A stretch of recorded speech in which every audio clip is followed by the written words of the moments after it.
the spark of defiance.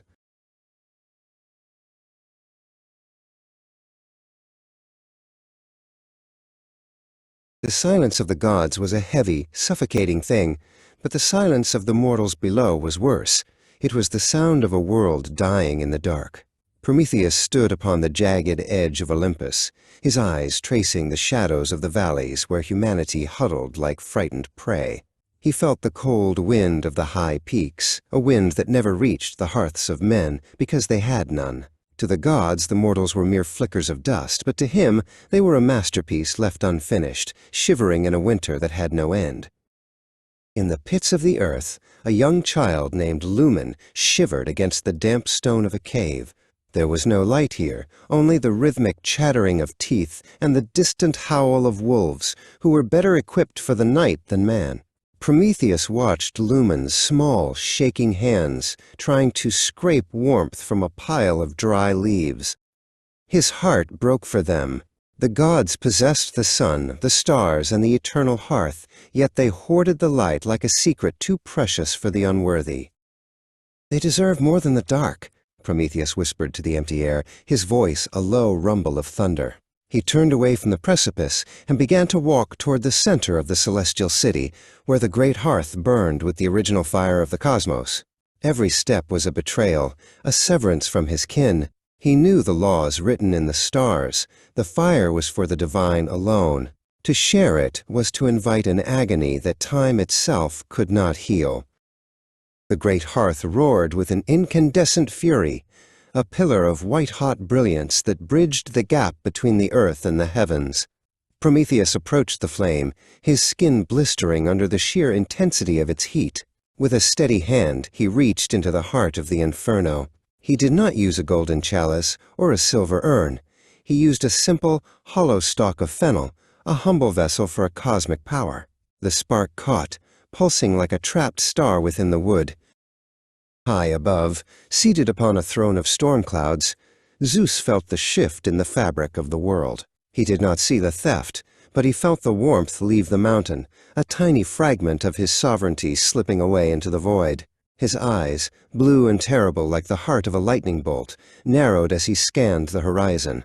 He was the king of gods, and he knew that a thief walked among the immortals. The air around him began to crackle with the scent of ozone and impending judgment. Prometheus descended through the clouds, a falling star trailing a faint scent of smoke. He reached the mouth of the cave where Lumen waited in the biting frost. Without a word, he knelt before the child and held out the fennel stalk. As Lumen reached out, the tip of the wood blossomed into a tiny, dancing orange flame. It was the first time light had ever touched a human face, and for a moment the darkness of the world retreated in fear. Soon the mountainside was dotted with small, flickering beacons. Two mortals, a man and a woman, stood over a growing fire, watching as the orange tongues licked at the wood they had gathered. They discovered that the fire didn't just provide warmth, it provided a shield. The wolves stayed in the shadows, and for the first time, the mortals spoke not in whimpers, but in songs. The fire was the seed of civilization, the beginning of every forge, every library, and every dream. The retribution was swift and terrible. Zeus descended like a thunderclap, his presence shattering the peace of the mountain. He stood before Prometheus, who did not run or beg. "You have given them the means to become like us," Zeus roared, his voice shaking the foundations of the world. "For this you shall know a hunger that never ends, and a prison that has no doors." Prometheus met the god's gaze with a quiet, burning pride. He had seen the fires below, and he knew the price was worth the light. They took him to the highest peak of the Caucasus, where the wind screamed and the sun burned with a pitiless glare. There, Hephaestus forged chains of unbreakable adamant, binding Prometheus to the cold, unforgiving stone.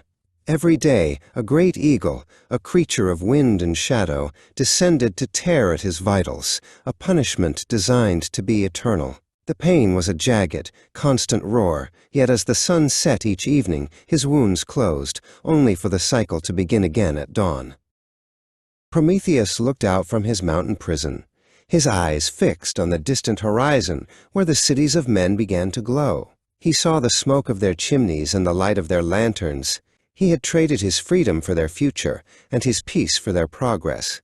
Knowledge is a fire that, once lit, can never be extinguished. It is both a gift and a burden. As the eagle's shadow fell over him once more, Prometheus smiled. He was the prisoner, but humanity was finally free.